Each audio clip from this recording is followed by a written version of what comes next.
High in the Swiss Alps, a cold and crisp morning in the Engadine Valley, one of the highest sporting resorts in the world. We are at St. Moritz, the birthplace of winter sports sliding, ready for the start of another World Championship competition. Good morning, everybody. Welcome to the Bauhaus FIBT World Championships for two-man bobsled. The first of 4 runs just about to get underway. I'm Martin Haven, and sitting alongside me is American Olympian brakeman Kurt Tomasevich. And Curtis, this is just the epicenter of winter sliding. This track has so much history and so much challenge. Yeah, the history and tradition here are matched by no other track in the world. It's a lot of fun to come here, and this track is very challenging to a lot of the drivers, to a lot of the push athletes. The start changes every year just because it's a natural track and they have to build the track up from ice. So every year we have to come and learn the track in a different way. Yeah, the start changes a little bit. The push athletes have to decide when to get into the sled at the right moment. The first few curves are very subtle. We call them the kinks. The first kink and second kink. And it's just a long straightaway in between those. And it's just nothing but aerodynamics and your start velocity that's going to get you that speed. Then you come into wall, which is a nice, gentle left-hand curve, and then a series of 2 quick curves called snake, and then to sunny. And sunny's the first kind of high-pressure curve you're going to feel, but again, because this track is made out of natural ice and snow, it's so smooth. Go through Nash-Dixon, a little straightaway, and then to probably the most famous curve, maybe even on the circuit, horseshoe. Then as you keep going down and build speed, you're going to get to one of the top speeds of any bobsled in the world here on this track. You have a series of 4 right-hand curves in a row that kind of give a feeling of a little bit of rhythm as you come toward the last high-speed part. Right here is your top speed, and we're going to see sleds today maybe even reach 150 kilometers an hour, pretty close to that. Come uphill in the last curve to the finish. And again, because the track changes every year, the down times change. Right now the track record for this season is 1:06.53, but that could very well change. Well, that was set during the Swiss Championships on the final week of December. Beat Hefty, Jörg Egger were the team who set the start and the finish record as he won the two-man Swiss Championship title. Well, the air temperature, minus 11.9. Ooh, that sounds very generous to me. It was minus 17 on the thermometer at Horseshoe as it came down to the booth 20 minutes ago. Ice minus 13. Overnight low, incidentally, tomorrow night, or tonight into tomorrow, scheduled to be minus 26. Now, it's a very different way of running our 4-man heats. The draw for the first heat, your starting position is chosen by the driver. Number 1 in the World Cup rankings gets to choose his position, and that will tend to be towards the end of the field. In the second heat, the fast 20 will go 20 down to 1, and the remaining sleds will then go in their ranking. And we get into tomorrow, the third and fourth heats will have their first down to the end and then 20 down to 1 cut off, as you might expect to see in a regular World Cup weekend. Well, as ever, the flags of nations and lots of people on top by the start area trying to get into this early morning sunshine to shake off a little of the bitter cold from the overnight low. And Kurt, that's caused a couple of problems for a number of teams because diesel and cold temperatures don't go well together. Yeah, the Americans, we had a little bit of a problem getting to the track this morning. Our trucks wouldn't start. We had to do our sled prep at the hotel and then bring the sleds up with about 10 minutes left to spare. So it was kind of a dramatic morning already. Well, luckily all of our 38 sleds are there at the top of the track. Ivan Sola of Croatia, the oldest man in the field, will be the first to go.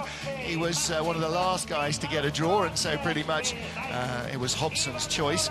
And as you get down towards the end of the field, in stark contrast to any other track, which tends to degrade the more sleds go down it, this one tends to get quicker. You will see the fastest guys in the world going in the 30s. And Kurt, again, historically, this has always been the way you would get the fastest drivers, not being USA or Germany one, but taking the number 2 or the number 3 spot for the weekend to get a lower start draw and therefore more polished ice. Yeah, the way the criteria has changed just a little bit. Now you're going to see some of the slower sleds go off first. Where in the past and on the last tracks we've gone to, the faster sleds went first. But since they get to choose on this track, it's so contrary and so different from every other track. The way the the way the track speeds up and the times are going to get faster and faster compared to other tracks where the ice deteriorates. and it gets a little bit slower. So we're going to see Ivan Sola off first. 51 years old, from Split in Croatia, with Drazen Silic, the brakeman. Sola also a motorcycle racer, so clearly has no regard for his own safety at any stage, winter or summer. Through the first corner, always a little bump there. And it's very slow, relatively, this opening section of the track. Yeah, they're building speed very slowly here. Their acceleration isn't very high, but you can lose speed if you're not careful here. There could be some very big differences because it's such a long section of the track, these first couple curves. Well, you can see in the ice there are a few marks already. Some of the forerunners went down, the taxi bobs, the four-mans that they have. There are people getting into those at 7 o'clock this morning in minus 18 degrees to go down for a fun ride. Now again, horseshoe, that's probably the most dramatic part of the track. You can see that the sleds are going to get really nice and high in the middle of that horseshoe track, and then they have to steer down pretty hard. But it's a timing thing. If you don't steer down in the right place, you can see just like Ivan did here, he took a pretty hard tap on the left side. Well, the reason this track gets faster, oh, a huge skid there in the middle of Bridge and Gunter Sachs. The reason the track gets faster is it's so cold and gets so frosty overnight that the runners just polish the surface nicely. And he crosses the line, 1:11.05. Now, again, normally within the first 3 or 4 sleds, but certainly the top 10 in a World Cup race, Kurt, you would see the fastest time being set unless something very freaky were to happen. We'll have to wait at least another 20 sleds. You can see, just like your car when it's parked outside, his visor is frozen up inside. Yeah, he's pointing and telling you how hard it was to see, because you can see in the middle of horseshoe right here, when it's time to steer down, he steers down pretty hard and hits on the left side of the wall pretty hard. You can see the snow and the ice flying up in the air. And then as he's coming down toward the bottom of the track, you know, skidding a little bit all over, but you know, if you can't see and keep that sled straight and aimed at your targets in the middle of the curves, then it becomes very difficult. Well, you're trying to steer to accuracies of tenths of seconds. Now, this is a big day for Argentina. They make their first ever international race appearance. Michele Minardi and Paolo Bilieri are the crew. Minardi, a former Italian slider, only started sliding for Argentina this season. Another small non-alpine nation creating a bobsleigh team from scratch. Yeah, we're going to talk about this more and more as these next 36 sleds come down the hill. But you know, you can see he had 500 slower start time, but he was able to keep the sled very straight coming out of kink 1 into kink 2 and into wall. And because of that, he was able to keep some start velocity and pull ahead of Ivan Sola right away. And he also had good momentum, so maybe not quite as quick through the 50 meters, but maybe running it a little further, and we'll talk about that later. Speed there, 104 to 99 of Ivan Sola, so this is a guy who's getting a lot more speed out of the sled. Maybe he can actually see where he's going. Yes, you see clear visor as he comes towards us. Top speed there, 141.4. We talked about, you know, these are some of the slower sleds we're going to see, but 141 kilometers an hour on any other track would be flying. Yeah, absolutely. Well, it's a first step in World Championship waters. Well, it's actually probably almost literally in living memory. Last time Argentina competed in bobsledding would have been in the 1930s. And the team are here, and a really good bunch of guys they are. Again, this kind of series of 4 right-hand curves toward the bottom of the track. A lot of the drivers kind of feel a nice little rhythm as they go through those curves, but wasn't able to keep it really straight coming out of that last one. And that can really make a big difference because the speeds are so high there. Well, next up, we have got another first-time World Championship starter. This is Alexander Shumakov and Andriy Chachuk of the Ukraine. Now, these guys had a training crash as well. And so often, horseshoe is the problem, not the corner itself, but how you exit off it makes it very difficult sometimes to get through the next 2 corners.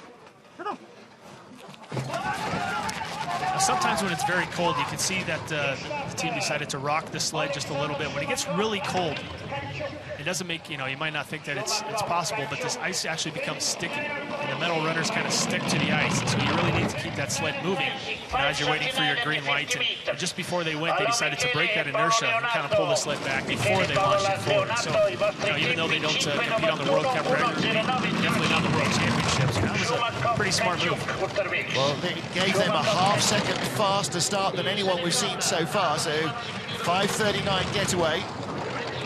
That's not going to worry the track record, but it is still going to give them a great opportunity because, Kurt, like any other race, the faster you start, the faster you go. Yeah, really had trouble coming through Horseshoe there. You can see he hit the top of the lip in that curve, hit it pretty hard, and it just sent him down, luckily straight out of the exit, but you know, it could be pretty dangerous.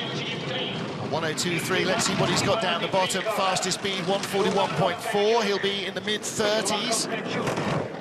138.2. We call that slow, of course it's still 86 miles an hour, so that feels plenty fast enough, but decent run, 108.86. Yeah, you mentioned it, he had a little trouble in the last practice run here, ended up on his head, but kept it on all four runners here in the race, so far so good. Well, the horseshoe lesson is that if you hit the woodwork, don't steer. Yeah. And that's what he did. You're going to look at it right here. It comes up really high in the middle of Horseshoe. Hits once, twice, both bunks. And if he would have steered down hard after this tap, then, you know, it could have been really bad. He would have hit the left-hand side of the wall and could have caused a crash. But he just kind of let it fly after that tap, and it came out pretty smooth, actually. Next up for Serbia, Vuk Radjenovic and Damian Zlatnar. We're talking to him just after training, said, oh, don't really fancy my chances too much in the two-man, but in the four-man, he really thinks that they've got a chance of performing very well. 5.31, that's another good start from them. If you watch the front part of the sled, you watch the front runners, you can see how much the sleds are actually being steered by the driver, especially in those first few curves. It's a great camera angle to watch the sleds come forward, and you can actually see what the driver's doing. He kept it nice and still there, and for these early sliders, when the track is still frosty, the runners really grip, and so any tiny twitch is really magnified. Yep, they're just very subtle movements by the hands. There you can see he steered pretty hard in the middle of Horseshoe. Luckily, he was able to keep it on all four runners once again, but it's not going to be the fastest way out of that curve. 105.1, top speed so far at Tree. 0.6 of a second up on the Ukraine. You know, Vuk's got a little bit of momentum going. Last week, I think, has got to be his two best finishes in two-man and four-man, so he's got a little bit of a smile coming into this race, and this is the time to do it. 107.76. Track record only 106.5, so that shows already how close we're getting. You know, the beginning of the week was a little bit cloudy, and the track temperature was way higher than it is now, Kurt. As the ice gets colder, it's just slicker and faster. Yeah, you can see here, Vuk gets nice height in Horseshoe, but steers really hard, and it actually catches a second pressure, which could have been really dangerous. He could have actually rolled over on his left right there, but was able to keep the sled on all four runners going into telephone. There he is. Wife Astrid will race later for Australia in the women's race. And next up, a World Championship debutant who's never raced in the World Cup, although his brother has. His brother slides skeleton for Austria. They will be in the team competition racing with each other. This is Benny Meyer, whose dad is the Austrian bobsleigh coach. He's just 18 years old.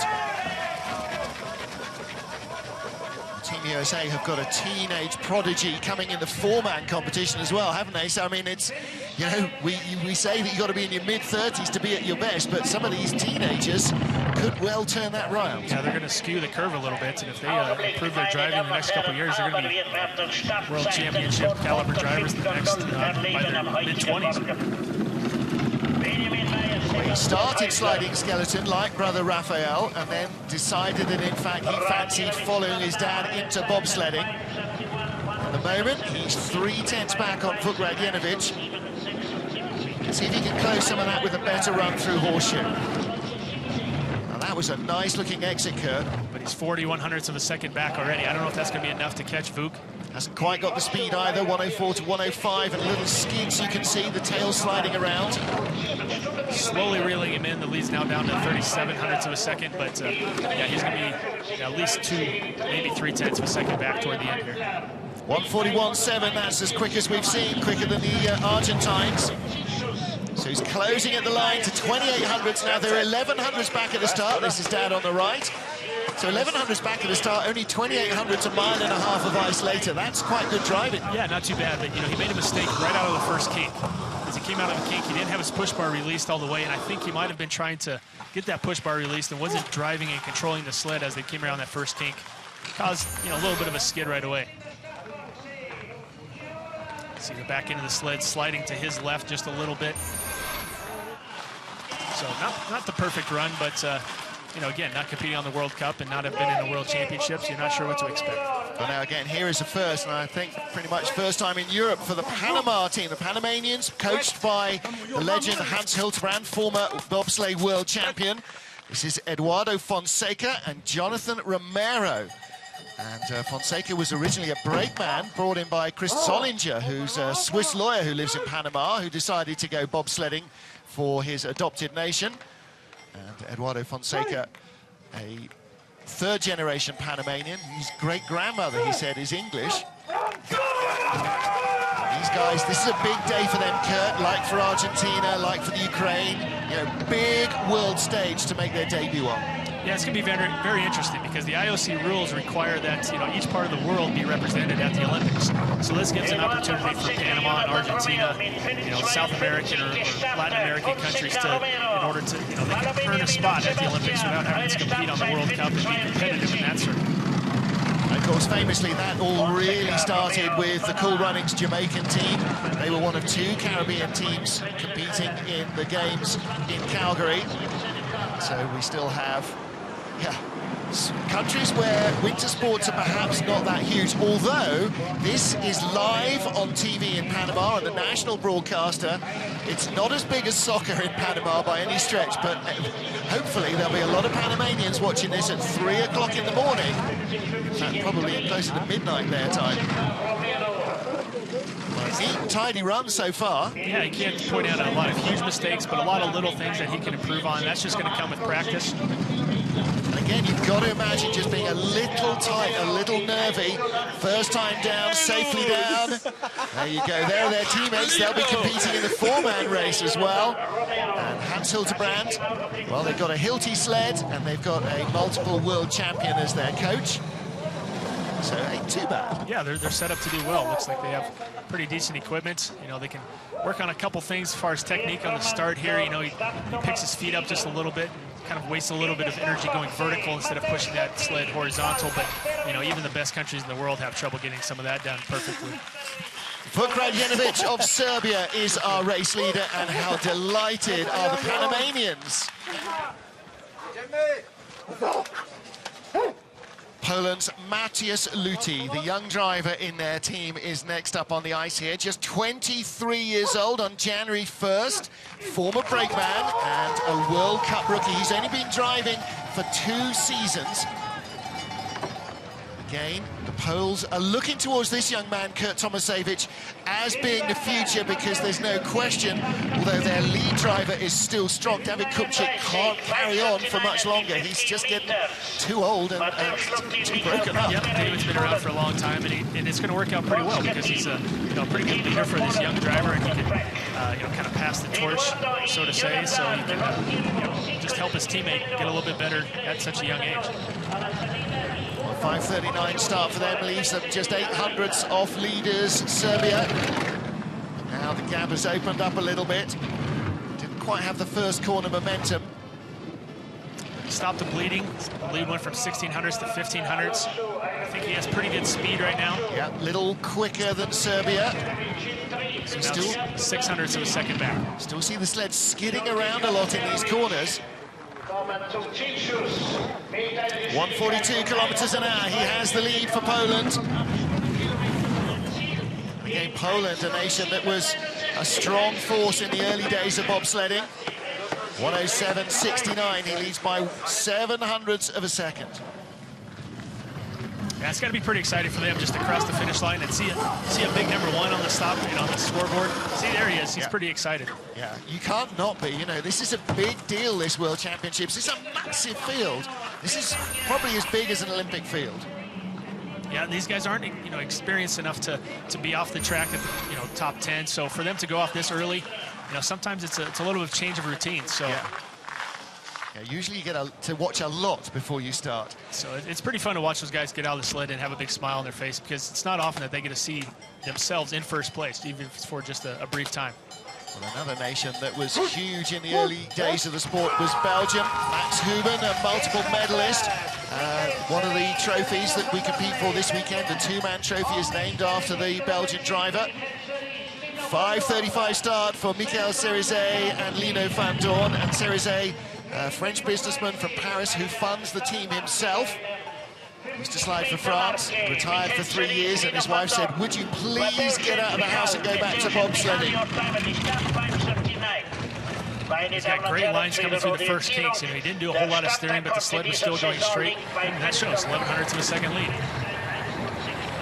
was telling me the other week that he's looking at building his own sleds for the future because he reckons he can do them for about half the price of going out and buying one commercially. And when you're paying for it all yourself, that might make a big difference. 1:05.7, fastest speed at Tree.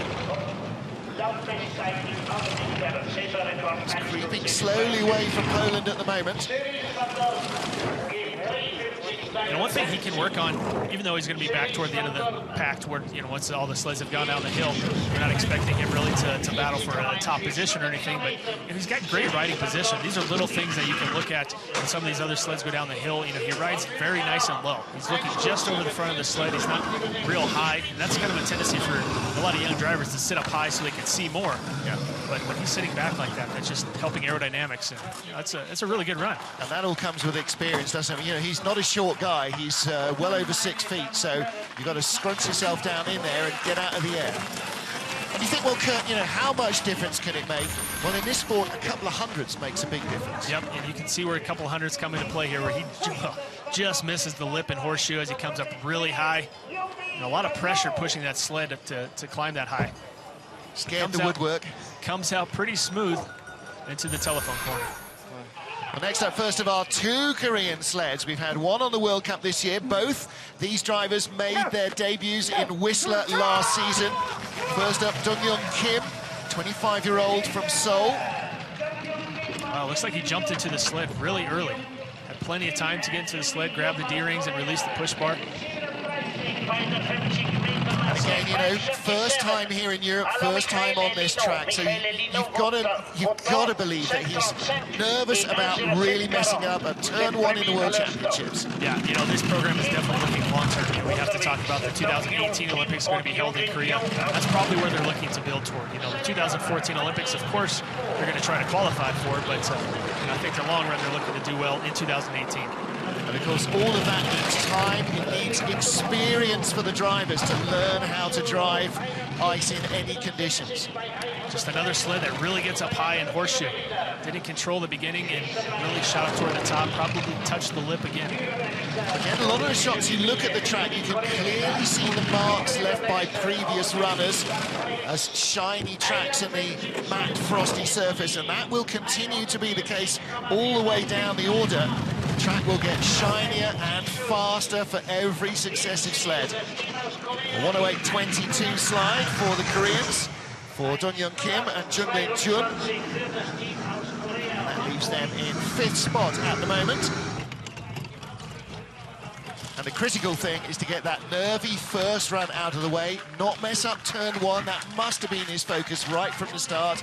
And then you can start to relax and hopefully enjoy this World Championships. Yeah, as I mentioned, he jumped into the sled pretty quick, but you know, as he comes through Nash-Dixon, you can see he's taking some taps where you definitely want to be straight coming through these curves. And control the sled as less as possible. I know that sounds crazy, but less is more. The less you drive, the faster the sled's going to go. Well, our second Korean team, driven by Yoon Jung-won, he has been on the World Cup this season, whereas teammate Dong-Young Kim's been back in the North American Cup. Yoon Jin-suk is behind him, and Won made his World Cup debut as only the 4-man driver in Whistler last year. Yeah, it's something kind of rare that a driver only goes and does 4-man in a race, but the Koreans have done this in the past. You know, but here they have 2 sleds in a 2-man race. Again, only started driving 24 months ago, so this program is an absolutely ground-up program where they started with no background, no experience, so they're desperately trying to catch everybody else who's already got a running head start. Comes out of Wall into Snake and into Sunny, 23/100ths of a second back. Well, a slower start than their teammates, but better momentum into the first corner. At the moment, they are just creeping in front as the top Korean sled. And of course, Kurt, as you know, in a multiple sled team, your first job is to be in front of your teammates, because if you're not in front of them, you can't beat anybody. Exactly. You know, you try to build upon each other, create that little rivalry that'll help each other in a sense, but he's doing a lot of driving and, you know, up the top part of the track and not controlling the sled at the bottom part of the track. So he's 71/100ths of a second back from our leaders. That's going to drop him behind his teammate as well. So 108.36, 1400s behind his teammate. His time I've written down as a 1:00.22. That means he would have taken a very major shortcut somewhere. 108.26, 36 for Yoon Jung-won. Again, perhaps we'll see a little bit more control in the format. Yeah, here you can see through horseshoe, and that's a pretty good height in horseshoe compared to some of the other sleds we've seen, but doesn't control it. See how long he hangs on the exit. It almost crashes there. You can see back into the sled, very airborne. Takes a chunk of ice out of the center of the track. It's pretty dangerous right there. And you know the brakeman's holding his breath there going, come down! Yeah. It's Next a up. Scary feeling. Next up is Dorin Grigori of Romania, Florin Krasuin behind him. Romanians with presence now in the men and women's bobsleigh competition and in skeleton as well, in both male and female disciplines. And hopefully we'll see them in the teams competition as well. 5:30, the best start we've seen so far. Had a little bit of trouble controlling that first kink. Did a lot of driving right there, but seems to have got control of the sled. Seems to be going pretty well right now. So this long wall corner, still doing 40-odd miles an hour. This is where that start velocity comes into play, because that's such a long distance in between the first kink and wall, the third curve. There's the lead went from 500ths of a second to 1500ths of a second. Now it's held at 1500ths of a second. Great speed, 106.6 is the quickest we've seen. First into the 106s. He's a kilometre an hour quicker than anybody else. Well, there's a couple of skids, but actually this is looking very neat and tidy, Kurt. Yeah, this is one of the better runs we've seen so far. Quarter of a second ahead. Comes through the one of the last curves, Martineau, as he comes and crosses the finish line. 2700ths of a second ahead. That's a pretty decent run for the Romanians. Yeah, very nice indeed. So Romania lead from Belgium and Poland with 11 sleds down out of our field of 38. And again, Florin Krasuin claps his driver on the shoulder. And I'm sure for a brakeman, you feel when it's smooth, right? Absolutely. You come through horseshoe right here, and the brakeman's feeling all that pressure pushing him down. Now, compared to the Koreans that were right in front of them, you know, that exit was nice and smooth. The brakeman wasn't airborne for that split second where you can, you know, hear that moment of silence. It's pretty terrifying sometimes. Now then, Max Arndt for Germany with Marco Hubenbecker, the giant behind him. Max Arndt starting 12th out of the 38 sleds, which shows how late he was in the order of getting to choose his position. So this is about what we expect from the Germans, a 5:22 start time. Now we're going to see that lead really extend because we know they have great equipment. So from first kink all the way through wall, you know, that aerodynamic sled is really going to extend their lead. I'll tell you what, if you're Dorin Grigori and you have just started only 800 slower than Max Arndt and Marco Hubenbecker, you're feeling pretty good about yourself right now. Yeah, honestly, I expected a little bit better start from Max right here, but you know, it's so early right now, it's hard to really tell. Now this is a good-looking run, whistled through horseshoe as there was nothing to it. 108 kilometers an hour. Now we're starting to see a sled that really flies. Yeah, this is what you would expect from the German program. You know, it's kind of a surprise that, you know, a German sled is off this early in the competition. So they're going to have the lead for quite a while here. 7300ths of a second ahead. Wow. 145.8. The previous top speed was 142.8, and it's a track record. 106.23. There's the first Yarvol of the morning from Christoph Langen. 9/10 of a second faster than Dorin Grigori. And that is exactly what you would expect from Max Arndt, not to be troubled by some of the minnows of the sport. The question is, how much is this early start going to see him at a deficit to his faster rivals? Yep. Well, I can see just how tall Hubenbecker is in the back of that sled. You know, that could be an advantage because he has long levers, but it could be a disadvantage because he's pushing a sled that's, you know, about at his knees. But you know, they had a pretty decent start time, 5:22, the best so far. Yeah. But I think we're going to see some starts in the teens and maybe high 5.0s. Well, Well, next up is the second oldest man in the competition, 46-year-old Milan Janešák, with Vladimir Simic behind him. Again, Janešák, a businessman, hotelier, and the Slovakian pays for the program himself. And an arch enthusiast. You've got to be to do this anyway, but to be funding it personally, you really have to love this. Yeah, he's definitely doing it out of love because sometimes it's pretty tough because they just don't have great results. Sometimes it's driving mistakes, and a lot of times it's not great start times. But they're always here, they're always competing, and they always have a pretty good time doing it. And they take this as seriously as the top teams as well. He always beats himself up when he makes a mistake. Is always looking to go quicker.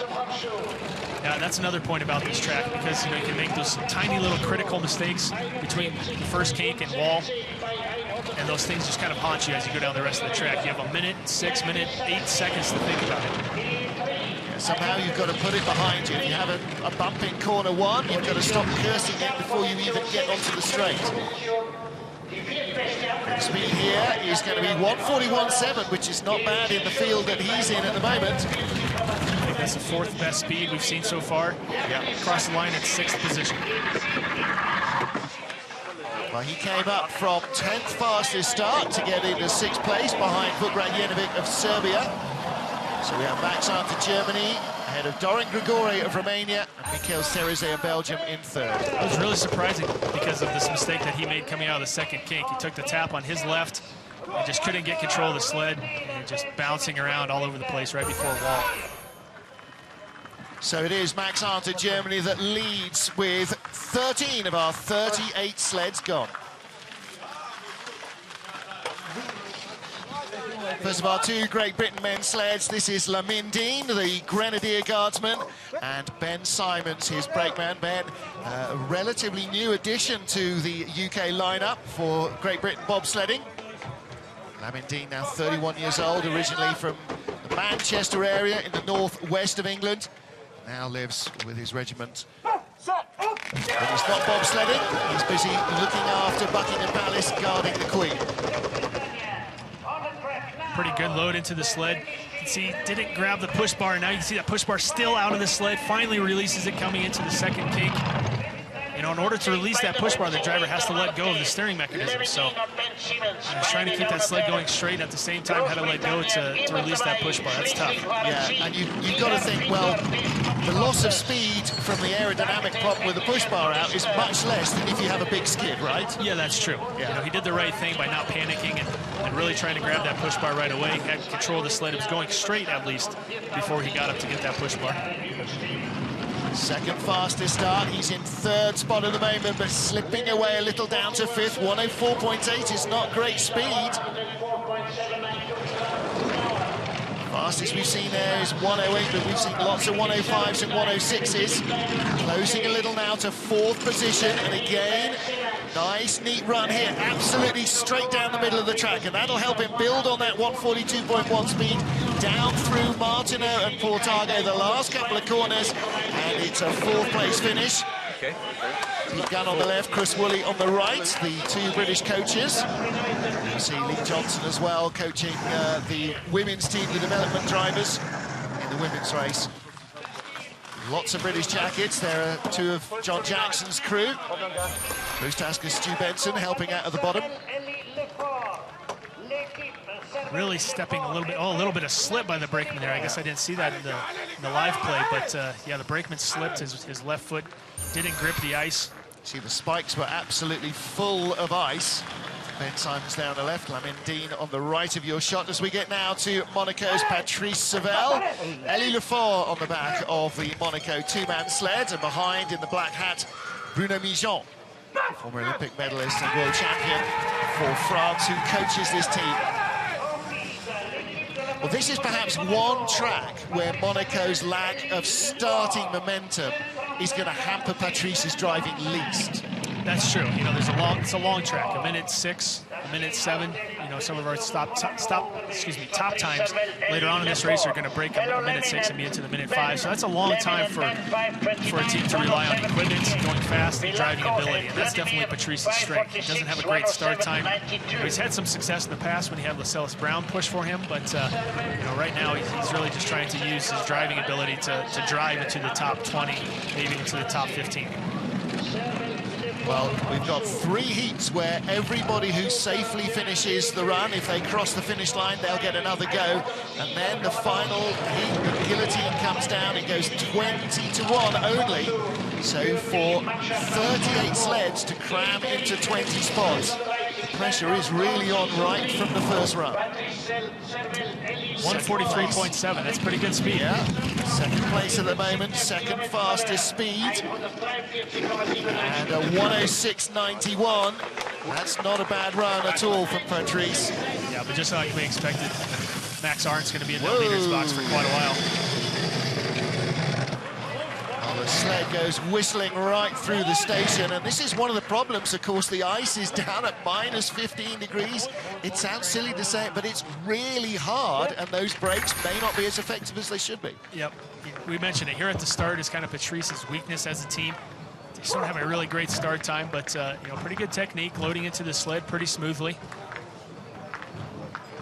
A pretty decent line coming through horseshoe, takes it off nice and smooth, nothing really violent. Nice smooth transitions from Monaco. Just a tiny little bit of a hold at the top of the track to make sure that they get their sled out of the way before our next competitor is released. And that will be Heath Spence of Australia with Lukey. That's Lucas Stigmata on the back handles. Well, these guys again, he's saying that realistically, 2-man is probably good training for the 4-man. But he really hopes to be able to make his mark for Australia. Gets into the sled quick. It's a pretty good load. Very straight coming out of the first kink. But it's not a really great start time, a 5:38 compared to the Germans, our leaders right now, at a 5:22. So he's giving up 1600s at the start of the first 50 meters. That it's really hard to bring that big of a gap back. Of course, one of the things is if you know you're not going to start that strongly, is you absolutely have to get those first few corners perfect, because whatever speed you've got, if you give any away, you're certainly not helping yourself. I can see as he's going down the track, especially coming out of horseshoe. Ooh, little tap there, but he's going to see some of the sun. The sun is going to start to shine on some of these curves, and that's actually going to increase the speed of the track pretty dramatically. 105.1, that's not bad speed at all. He's still in 8th position. He's our 16th sled of 38. 142.2 again, not bad speed. Where's he going to end up? 107.73 in 7th spot. It's going to be tough. If he's going to want that 4th run on the end of the second day, then he's going to have to improve quite a bit. Saw the guys there from the 4-man crew, and Jerry the Gecko, their talisman. You don't want to go too far up there. And for the most part, I think Heath Spence might be doing a little bit of too much driving. He hits the lip of horseshoe pretty hard. He takes the tap on the right side of his sled and then just kind of sends him down, and he's really trying to control the sled and trying to do too much, I think. Young Latvian Oskars Kibermanis up next, 19 years old, one of 3 or 4 teenagers in the field. Former decathlete, never started as a brakeman, which is very odd in Latvian circles, came straight in as a driver. 5:13 start time. Yeah. Wow, that's really impressive. I knew he was going to have a great start, but to beat Max Arndt by that much at the start, that's saying a lot. Now let's see, doing a lot of driving, a lot of bouncing around up there. That's going to hurt his velocity a little bit, but he still has the lead. Yeah, he's having a nightmare first 3 corners. Now he was 900ths ahead at 50 meters, now only 600ths ahead. So even though he had that great start velocity, it's gone now. But again, he only started driving some 12, 13 months ago. First time in a bobsleigh was 2011. Where are we now? First 2 weeks of 2013. He's a long way back in experience terms. falling back quite a bit. He's still in a rank of second, 2,600ths of a second behind. Came off pretty early there. Skidding around, this is going to hurt his velocity a lot. 142 kilometers an hour, but again, still in second position. If he can cross the line in second place, that's going to be a pretty major feat for him. And he does. 106.88. Again, only 3/10 off Bayard Hefty's track record set at Christmas time. Of course, Max Arndt has blown that out of the water already, and it will fall again. But for a run that had pretty much every mistake in the book, actually, he got it down in second spot. Yeah, what they did do right was that start. A 5:13 start, that's pretty impressive, but again, mistakes like this coming out of the curve pretty early, hit on the right side, that's just going to kill your velocity. Well, again, here in St. Moritz, this is his, what, 6th, 7th trip down the track, 5th trip down, no, 7th trip down the track, so yeah. Still got a lot of learning to do, and you saw him walk away from the sled in disgust. Well, next up, a man who knows the track very much better is Dutchman Edwin van Kalker. Subrin Jansma, the beast on the brakes. And van Kalker trying to recover again from a hamstring, re-injured since Whistler. And he was saying in training the final day, instead of just running beside the sled, he was actually starting to push it. And that's reflected. Instead of being in the 20s or the 30s, they're in the teens. Yeah, 5:18 start there, that's pretty decent. You know, you mentioned he's been injured for a while, and it's good to see a familiar name, a veteran like Edwin, be able to control the sled at the top. We'll see if he can stay ahead of the Germans. Well, he had better first corner momentum than anyone, and he is easing away from Max Arndt.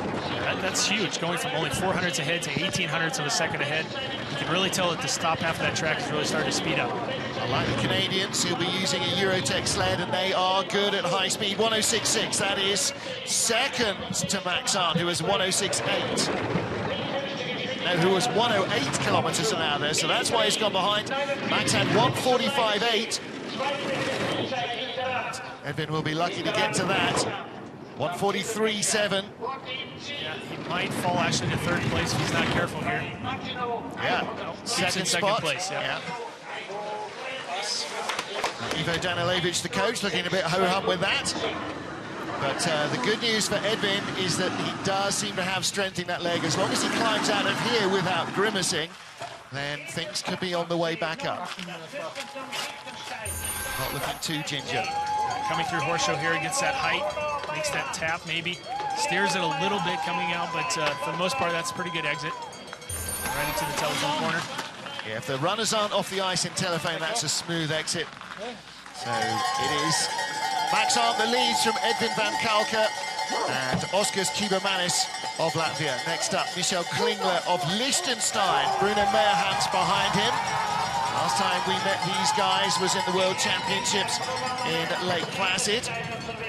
Bruno really running that sled deep. You know, sometimes there's a perfect time to jump into the sled. If you run the sled too deep, you're not accelerating the sled anymore, you're just running at your constant high velocity. You want to get into that sled when you're still accelerating and you just barely get to your top speed. So they might have run that just a little bit deep. And even though they might have a good, decent start time, 5:36 is okay. You're not going to have that great split at the next time. We're watching some old footage the other night, Kurt, watching the brakemen in two-man and four-man running right down into corner one before they even thought of loading, and some of your US colleagues are saying, yeah, we'll be doing that in the race. Okay, we'll wait to see that. Yeah, there's a different strategy. I'm not going to tell you what the best strategy is. Okay. Yeah. Last night there was a bit of banter about running it all the way down to Sunny, which seems to me a touch extravagant. 104.7 kilometers an hour. Not great speed for Liechtenstein, but a nice exit off the final fast right-hander at Sachs. 140.9 keeps the speed just about on board to the line. 107.88. I'm not sure what their expectations were coming into this race, but I think crossing the line in 11th place right now is pretty disappointing for them. Well, at the moment, you know, they are right around where you might expect to find them. They got Serbia, Slovakia, the Koreans, the Panamanians behind them.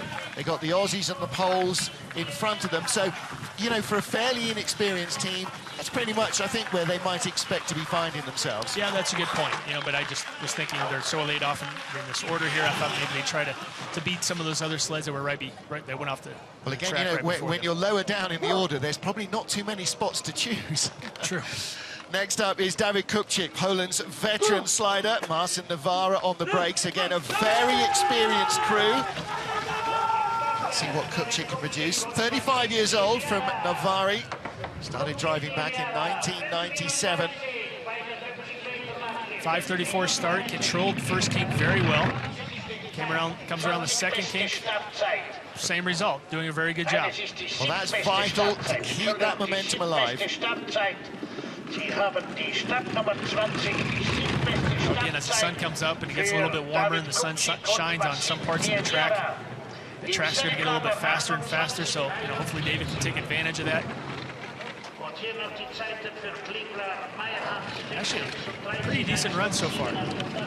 Well, Kupchik's often had good results here. Maybe this is going to turn into another 106.3 is good speed. You hear the sled whistle. Very different noise, Kurt Tomasevich, to any artificial track, is the sleds are almost silent, barring the wind noise. Yeah, it's a very eerie feeling as a brakeman in the back of that sled. You're sitting in the sled. Usually you can hear the rattling of the sled, but you can also hear kind of an echo because the sound kind of bounces off the concrete underneath the ice. But here there's no concrete underneath the ice, it just kind of dissipates. Yeah, so it's a different feeling. Just a massive, great mountain. Well, 7th place for David Kupchik, 6th place, I beg your pardon, just ahead of Mika Cerizay of Belgium, and Lamin Dean and Matthias Luthi. Our race being led by Max Arndt of Germany, from Edwin van Kalken of the Netherlands, and Oskars Kiebers-Manis of Latvia. So just before horseshoe, the curve called Nash-Dixon, David has pretty good control of the sled, pretty good height in horseshoe. That allows the sled to just kind of build speed and use gravity. It's kind of slingshot into telephone corner.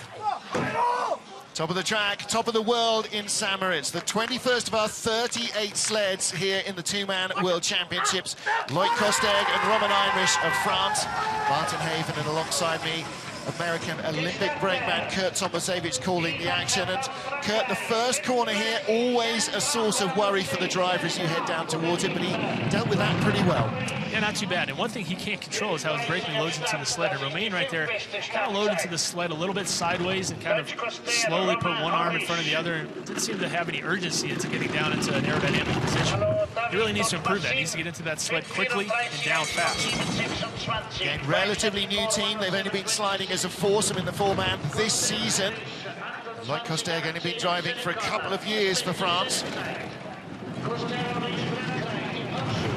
A lot of height in horseshoe, but again, that could be a good thing sometimes because you use gravity to slingshot you into the next curve. But certainly gave him speed. 107.4 is second only to the 108 kilometers of leader Max Arndt. He's had some really nice-looking drives this year, Loic Kosteg. They got an 8th and a 10th in two-man and four-man a few weeks back, just enough to persuade the federation to allow them to come to the championships. 143.8. Where's he going to be? Third at the line. That's a nice-looking slide. Yeah, when you're right behind the Dutch and the Germans, that's pretty impressive. Yeah. I really think we're going to see a dramatic increase in times coming up here very shortly because the sun's coming up, starting to shine on the track. Well, the Russians, Great Britain, the United States, Canada, the sleds that are coming up next are really going to see some great start times and down times. Absolutely right. Just barely misses that lip in horseshoe. So he's got really good height, but it doesn't cause him to lose control of the sled. Little taps down here in the fast for right-handers at the end of the track, but Loic Kosteg, neat-looking run. Jan Verber of the Czech Republic next up. Jan Stoklaska behind him. And, these two producing good results in the last couple of weeks. Career best in Altenburg 2 weeks ago in the two-man. 5:21 start, actually. Wow, it's a little disappointing than looking at Max Arndt's start time of a 5:22. You would have expected that the Germans always would have a start time, in the top 10.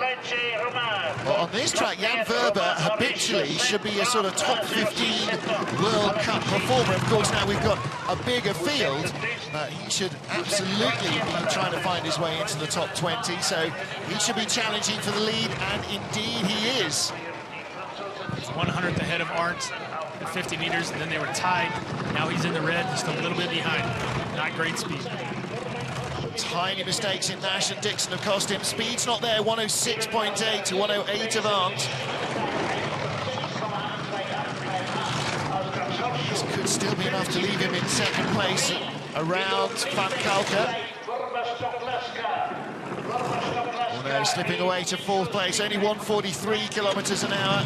That's not as fast as the French, so he'll be behind Loic Costerg in fourth place. 500ths of a second behind the French, to be exact, so there's a battle already being drawn up. We can see some very close little groups of sleds on our timing screens as well, so there's been lots of chopping and changing in the second of our 4 heats, never mind the rest of the weekend. He had a great start time. He controlled the sled at the first couple kinks. He was able to keep that start velocity, so his top third of the trip was pretty decent. Now, if he could improve on his little mistakes around horseshoe and the rest of the way down the track, he could put together a pretty good run. Cowbells signifying the appearance of our first Swiss sled. This is Rico Peter with Simon Friedli behind him. Peter, for the first time in a while, having a full World Cup season this year, and that has certainly, I think, benefited his performance. 29-year-old from Hessenthal, further down the mountainside towards Zurich. Sometimes it's hard to call, or hard to say that the Swiss actually have a home track advantage on this track because it changes every year. But he's had more trips on this track than almost anybody. And so if there is a track advantage, it would be his.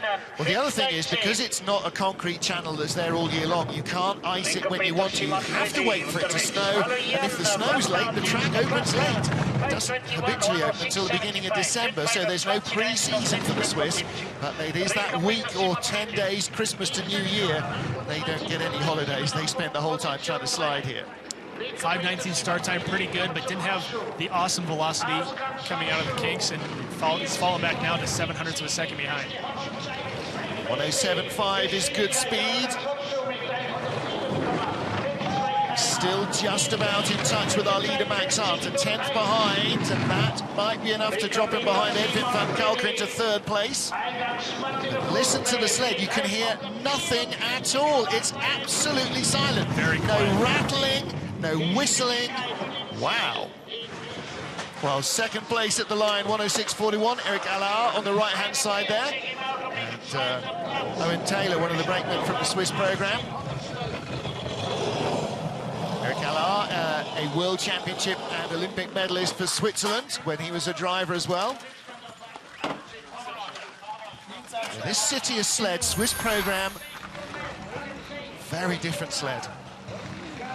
Pretty good line in horseshoe. Like I said, tries to get a little bit of that height, but doesn't necessarily take the long way around the curve. So it's a very tricky curve, and that's where you can see a lot of differences in a lot of the drivers.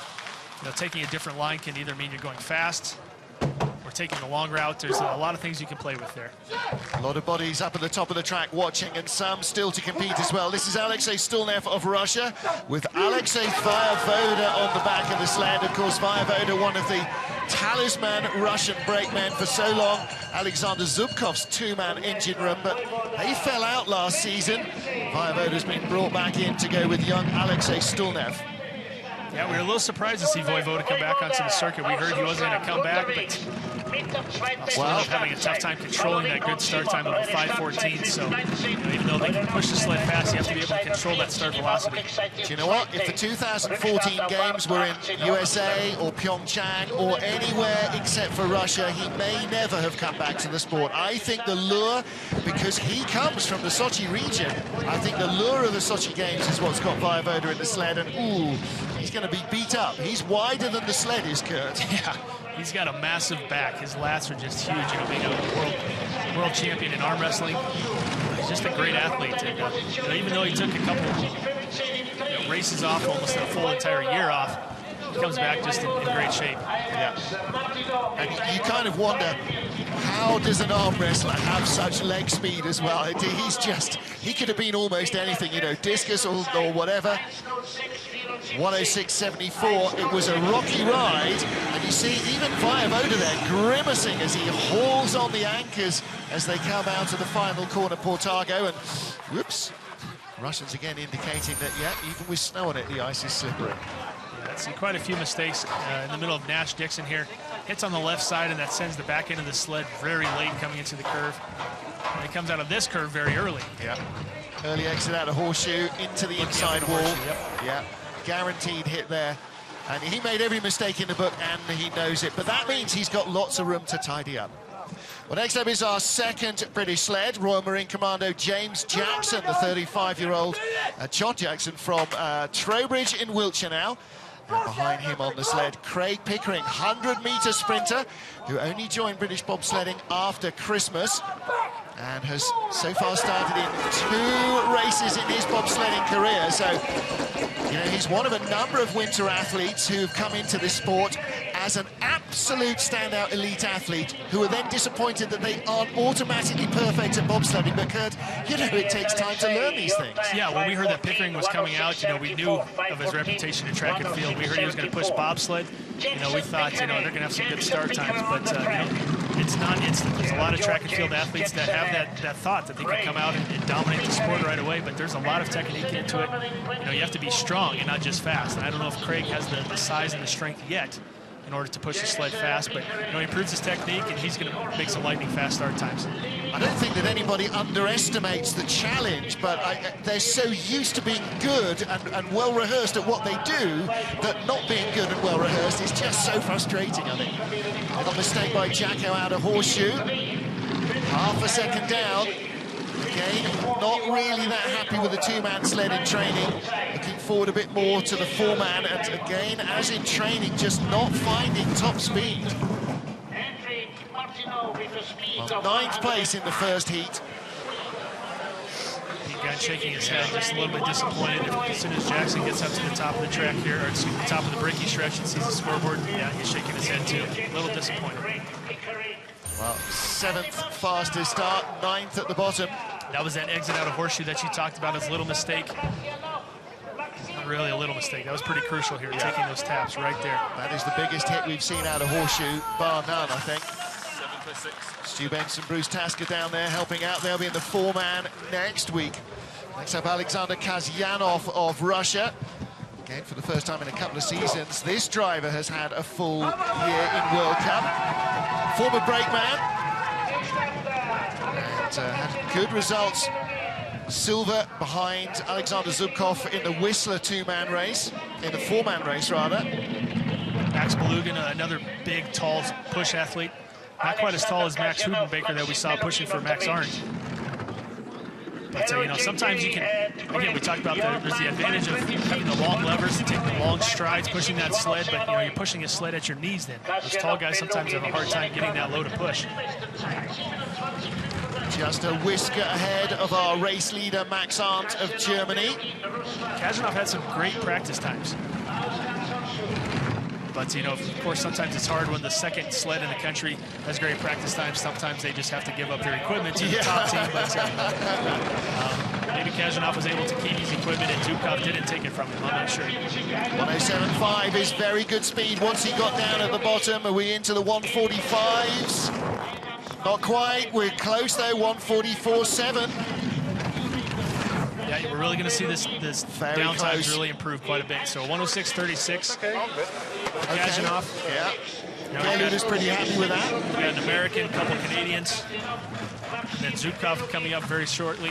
I think that, we're going to see 105s here pretty soon. Well, we're 26 sleds into our field. In any World Cup weekend, that would pretty much be the end of it. We've still got another dozen sleds to come, and among them will be the expected front runners. Max Arndt of Germany leads Alexander Kazyanov and Enrico Peter of Switzerland. We've still got a dozen sleds to come. Lots of noise at the top of the track for Nick Cunningham and Dallas Robinson. So, Bantameister Dallas, how far are you going to run this USA National Guard sled? Both these guys, great track and field athletes, great 60-meter sprinters. That results in a 5:16 start time, third best we've seen so far. Now, if Nick can keep control of the sled without controlling it too much, you know, again, that's funny. Control the sled without driving too much, and he seems to be doing a pretty good job keeping that start velocity. The lead went from 0.06 of a second. Hopefully it'll be over a 10th here at the next split. Very neat-looking lines, and it's going to be vital to get the speed down at the bottom of the track as well. Out of sunny, where are we? 0.04 of a second, nip and tuck with Max Arndt. Doing a little bit of driving there, coming through Nash Dixon and into horseshoe. The next pretty decent line. Yeah, 200ths of a second back now. Next speed split, 108 for Max Arndt, 107.8. That's the second quickest sled at Tree. for the most part, now he's hanging with Max Arndt, only 400ths of a second back now. He really needs to clean his bottom part up. Tiny little skid out of tree into bridge, 144.0.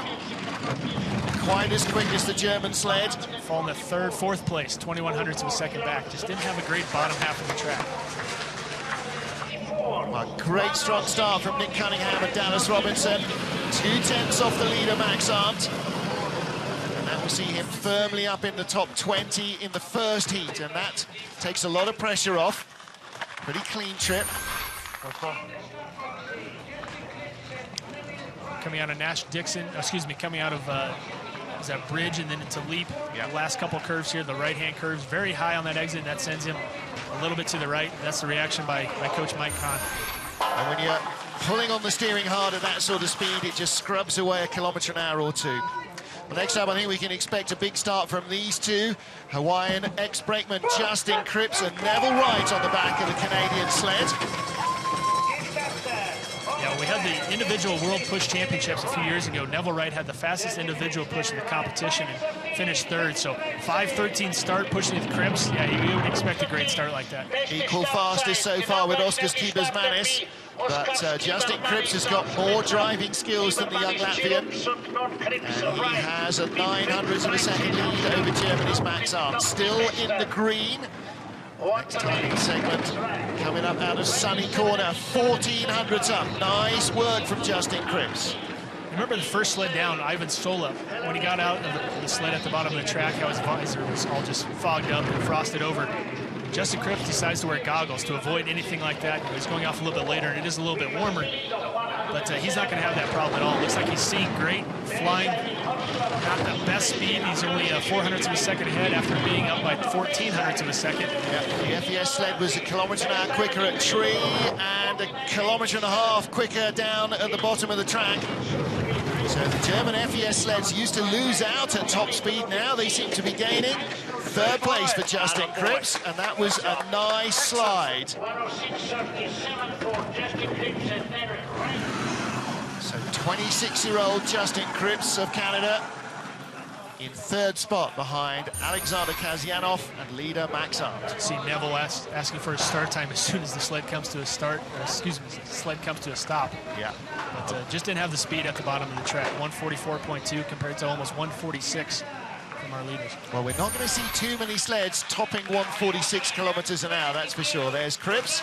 Next up, teammate Chris Spring and Lascelles Brown. King on the back of the Canada 2 sled. Spring quick and smooth in training.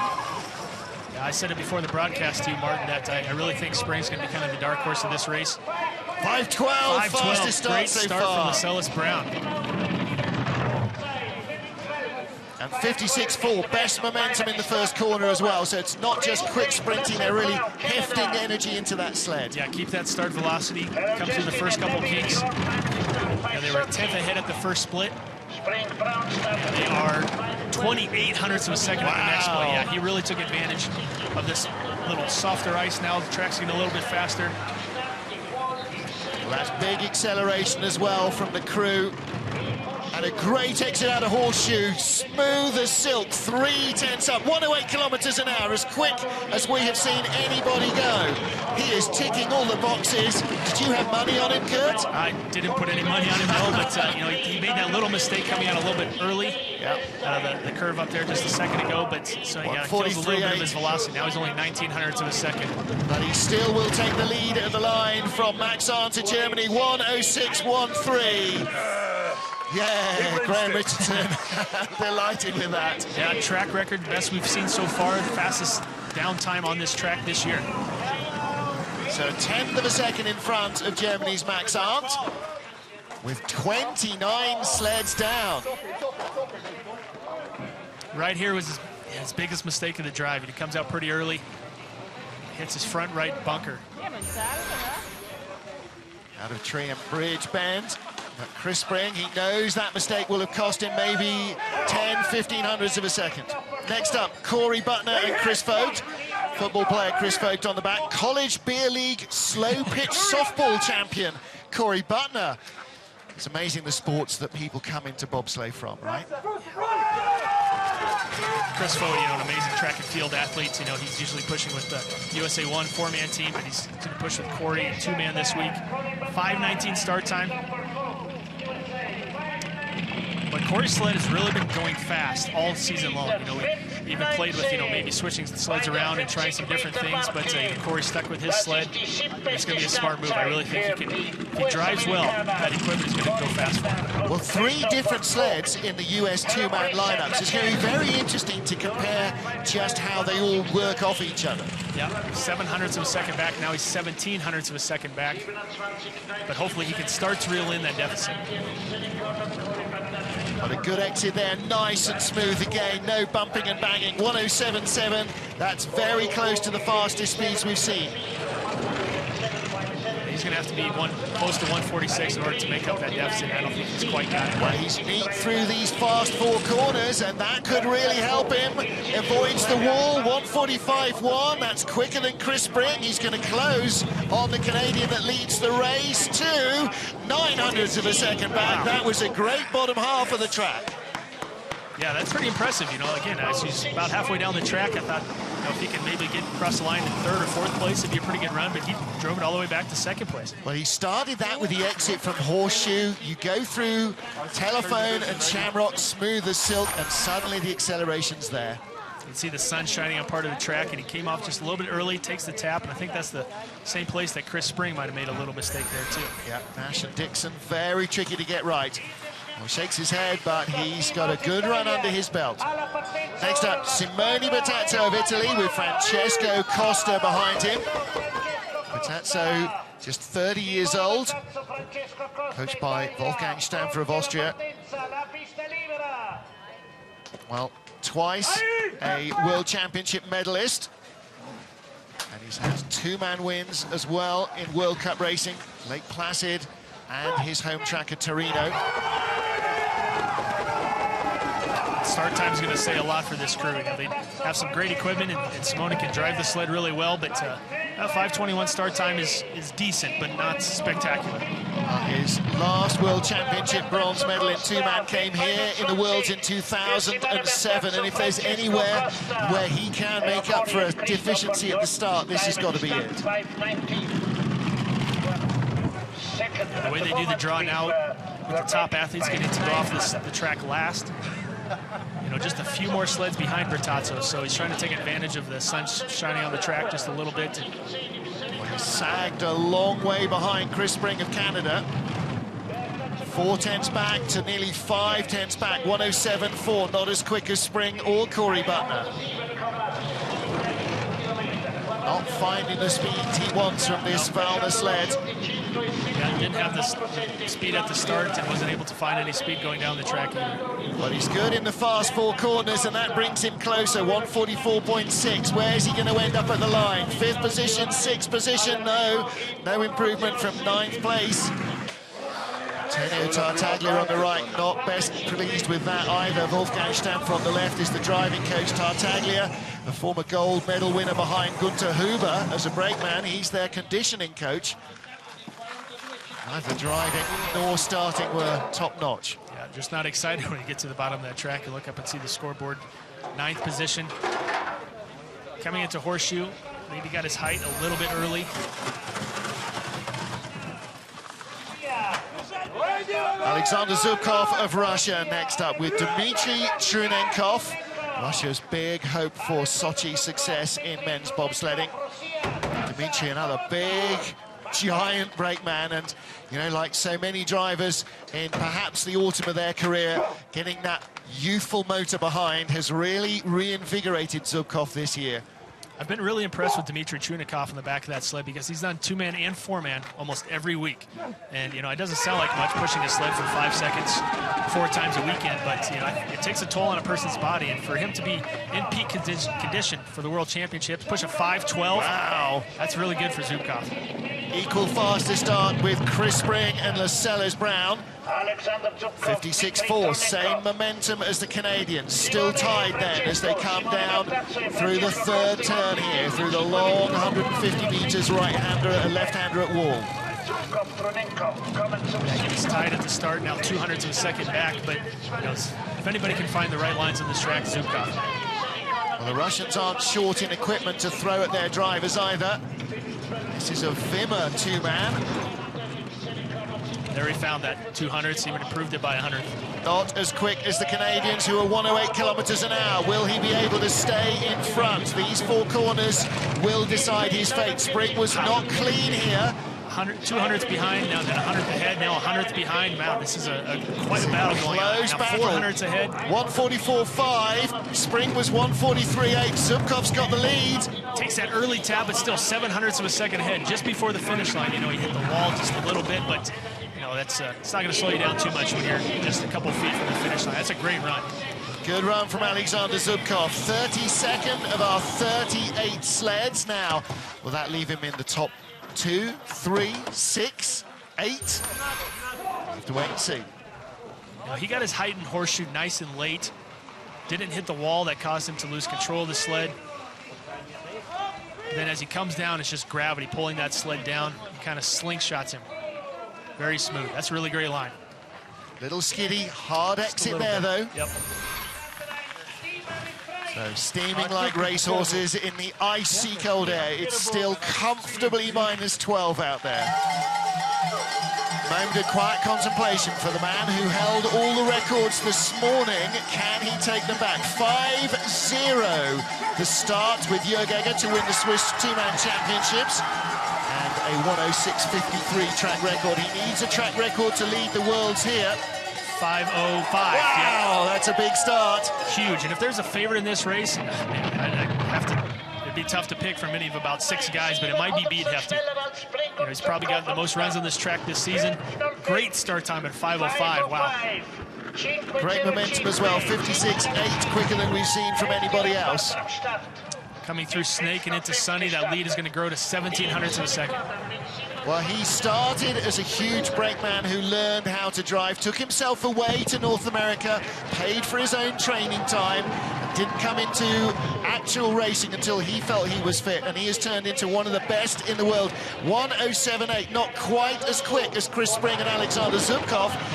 Zubkov might reel him in here if he's not careful. 1500ths of a second. Hefty needs to be very precise coming down these last few curves. Well, don't forget what we saw from Rico Peters' Citius sled. Great speed at the bottom, 145.7, quicker than Zubkov. He'll break the track record again, 105.79. Well, that is 0.8 of a second quicker than he went on the 30th of December, winning 29th of December, winning the Swiss Championships. Yep, I thought as more and more sleds go down and it gets a little bit warmer, we were going to see times in the 105s, and this is the first one we've seen. And we will see them go quicker in the second heat as well. The ice will hold up, and it will just get more and more polished and smoother and faster. So coming through Nash Dixon just in before Horseshoe. Or excuse me, I keep messing up that corner right there, but that's Leap and Bridge. Yeah. The last 4 right-hand curves at the bottom of the track. So next up, Stephen Holcomb and Stephen Langton. The reigning 2- and 4-man world champion Holcomb brought the trophies back yesterday. Max Huben Trophy and the Martineau Cup. Now with this unique BMW sled, what can they produce? 5:12 is a great start. Yep, that ties for the second fastest start time we've seen so far. You know, we used this BMW sled last week, didn't have real great success with it, but Frank Briglia came on tour this week, made a couple changes and modifications, tried to improve it a little bit.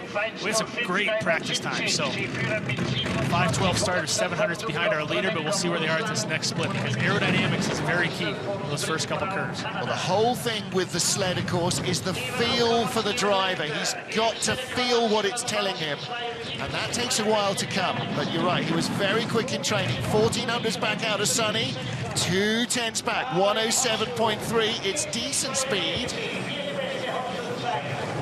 Again, the sled absolutely silent.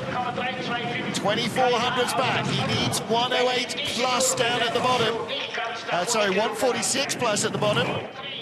145.2. He was quicker than that in training.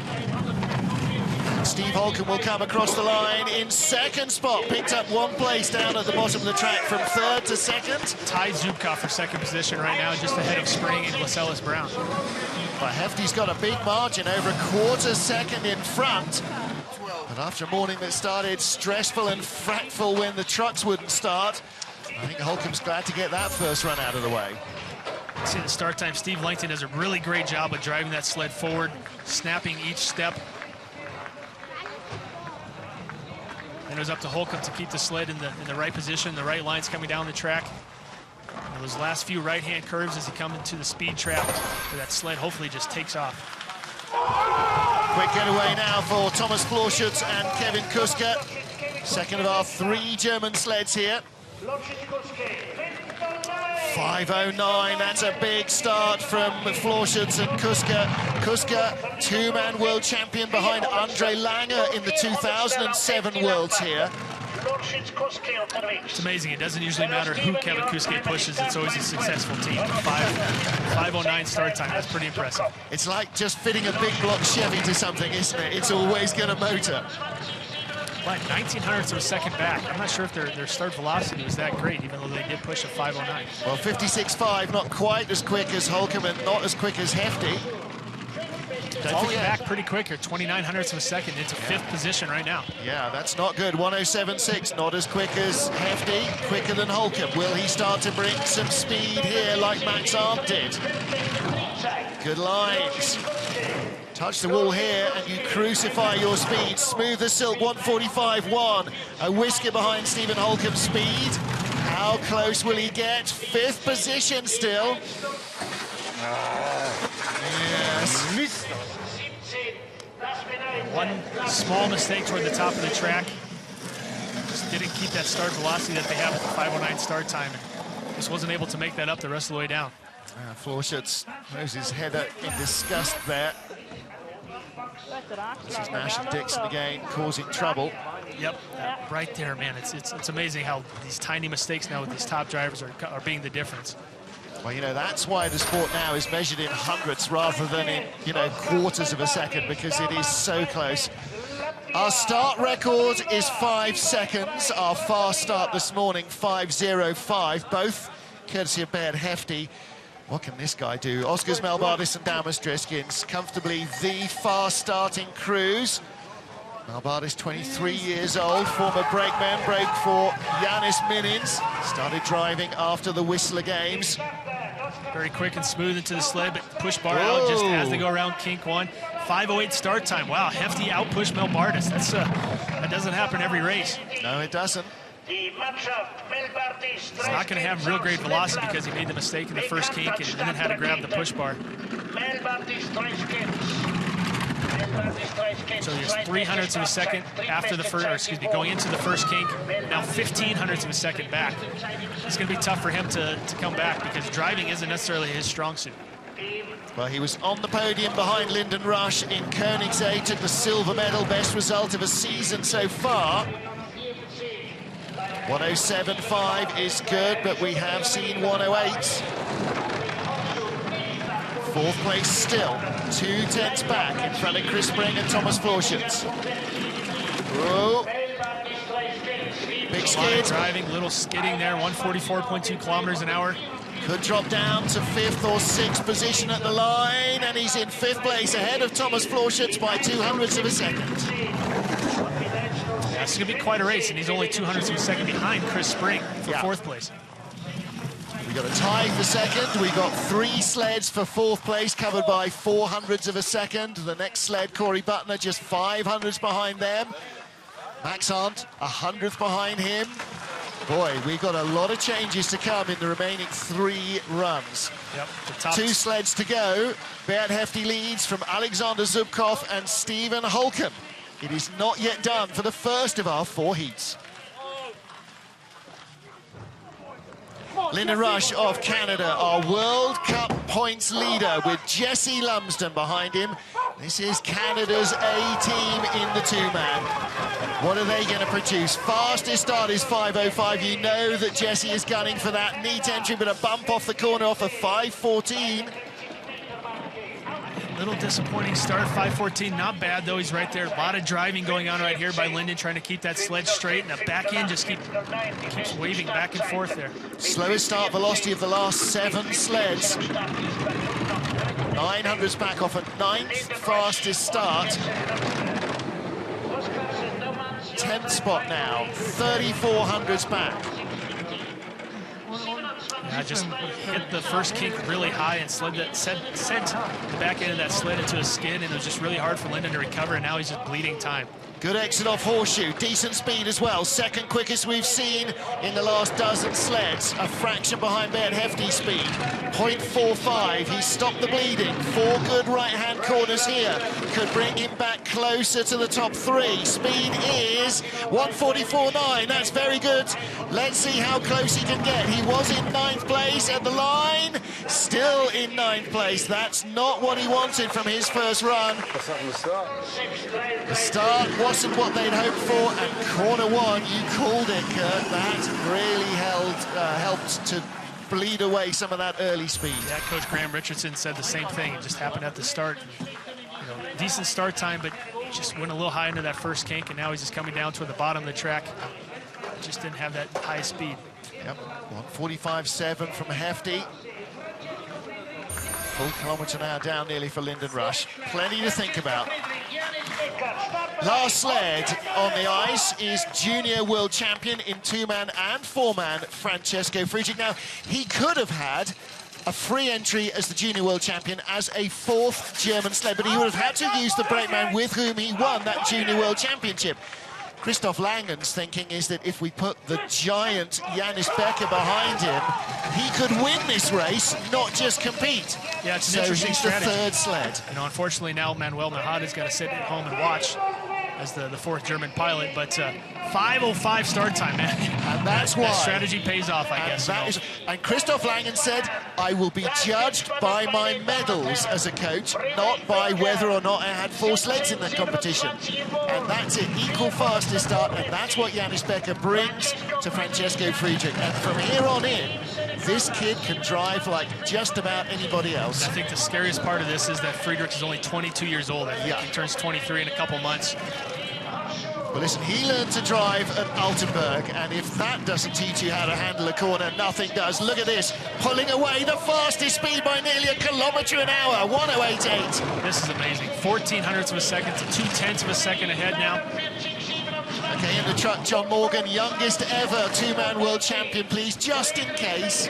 We've got 3 heats to work it out. 1:45.7, as quick as Hefty. He will lead after the first of our 4 heats. The last man on the ice sets the fastest time, as is so often the case here in St. Moritz. 1:05.59, track record. And please, can we just have some high blood pressure tablets there for Coach Christoph Langen? Wow.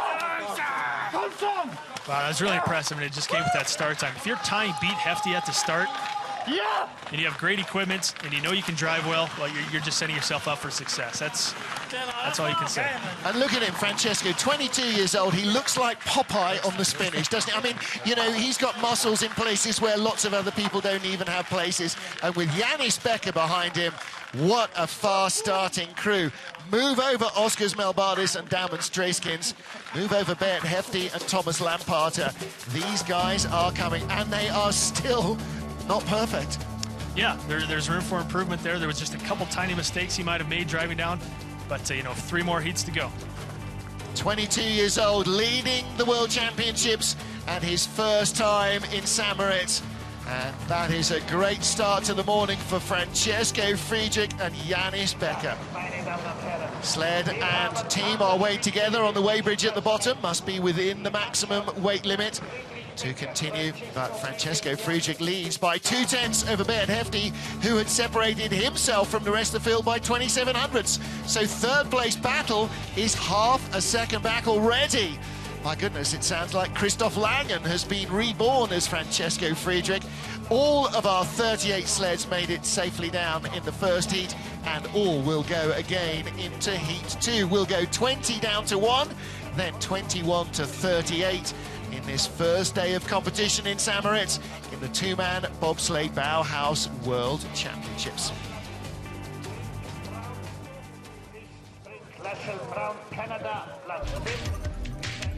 Well, that's it. Thanks to Kurt Tomasevich for words of wisdom. Thank you to you for joining us for this first of 4 heats in what promises to be a captivating 2-man bobsleigh World Championships. Stay with us for lots more action.